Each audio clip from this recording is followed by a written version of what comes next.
Okay, so we've got a bit of team deathmatch gameplay here on evac, and this gameplay was taken this weekend where I was lucky enough to have one of my subscribers jump in with me, Mr. MWild1999. There he goes, the nice colourful white and red Tempest. Good luck, my brother, in this game. I hope everything works out for you, but not as well as I hope it works out for me. This gameplay was taken this weekend. Now, as we all know, it's the double XP weekend, or it certainly was.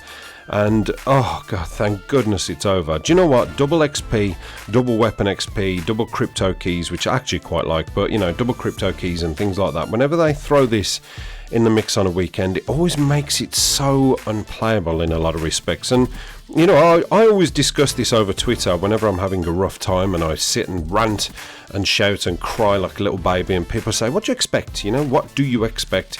It's double XP weekend, and it's double weapon XP weekend. It's going to be rough, it's going to be jagged, there's going to be lag spikes, there's going to be bad lobbies and things like that. And I have actually questioned it. I've said to people, well, what causes this? Because I don't claim to be a tech guru. I am in fact crap when it comes to tech, so I can just about talk over a microphone and do a commentary, and I can just about put some gameplay together and do really basic editing and understand a little bit about routers. And with my NetDoomer I've learnt a little bit, but nothing really specific, and I don't certainly sit there and go through vlogs and pages on Reddit and understand why. But people explain to me the reason why it's so jumpy and laggy and jerky and unplayable is because of the whole abundance of, I wouldn't say tryhards, but do you know what? I'm going to say tryhards. The whole abundance of people, the tryhards that jump on and want to get their double XP because they want to get to Master Prestige, makes it so laggy because the servers just become completely congested, and it almost makes it unplayable. Now, I don't understand that, and I'm going to say a couple of things here that people have almost disputed when I've mentioned, and that is about dedicated servers. Now, I know that there's a sort of grey area where dedicated servers are concerned, and people say, no, there's no dedicated servers. Why do you keep saying dedicated servers? It's PvP, P2P, and that's it. That's all there is to it. There are no dedicated servers with Call of Duty. Well, all I've got to say is, when you're playing Black Ops 3 next, go into your options and have a look where you can see the connection meter, and it gives you all that information about, about where you are, where you're from, where you're localized to, and so on and so forth. And you bastard, how dare you use that electricity against me? Yes, I will have my revenge, don't worry about that. I hate getting shocked. It's one of the ones, I can get blown up with the noob tuber, with the war machine, but getting shocked by an electric bloody Tempest charge pisses me off, because that's my gun, baby. I've figured it out and I've mastered it. Going off the subject a little bit there. All you have to do is look, and it goes on and it says PlayStation dedicated server that you're connected to, or PlayStation server, or whatever. But they're not necessarily Call of Duty servers, so I'm not wrong in saying that.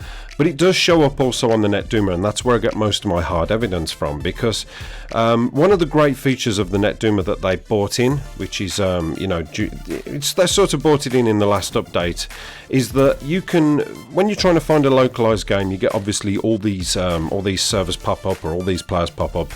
The largest server that you're connected to, sort of, the arc of the circle spreads out, so it goes bigger and bigger, and that tells you that's the host, whether it be a person or a dedicated server. Now, if you was finding the game really laggy, and you was finding that this server was just causing so many problems, it was 3 bars, 2 bars, and it was almost impossible to beat these ballerina dancing bastards, then what you can do is you can click on that dedicated server, and it comes up temporary ban.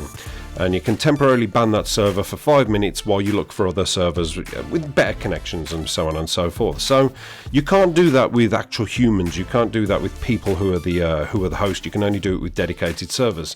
So they are there. I regret to tell you that they are there, and I know that might disappoint a lot of people, because I think the way people are finding the connection in this game, they're still sort of blaming P2P, peer-to-peer sort of connections. It's not its dedicated server, unfortunately, and I don't understand why that these dedicated servers, given the fact that it's the year 2016 and Call of Duty just seemed to be more playable 8 years ago than it does now with the dedicated servers that we've been screaming out for, that they just can't handle that congestion.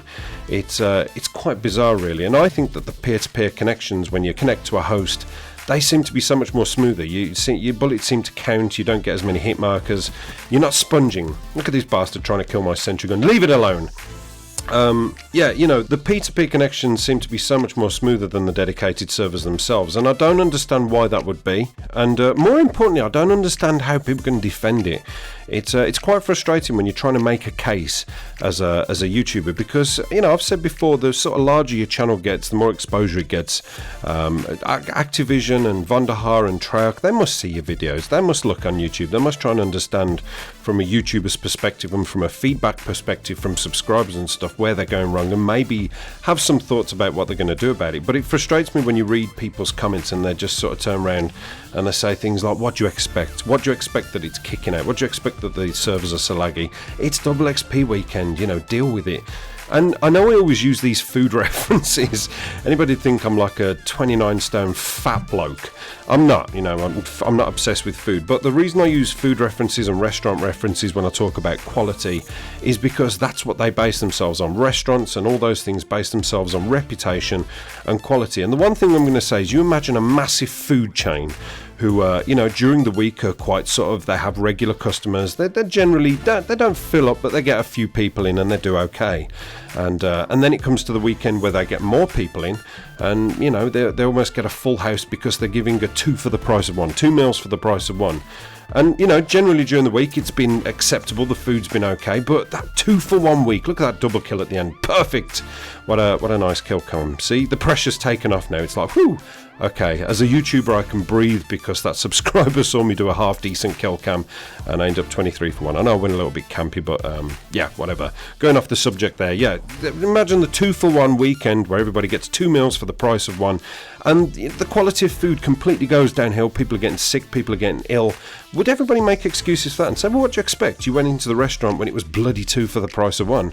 No, you know, the quality's got to continue, and that's why I think that these dedicated servers, they're not pulling their weight, and something needs to be drastically done. And the more we make excuses, the less things will get done about it. So that's just my 2 cents on that. But what do you guys think? Do you guys notice the experience to be a little bit better when you're playing on peer-to-peer? Or do you give this one to the dedicated servers and say that they're doing their job and everything seems smooth and rosy?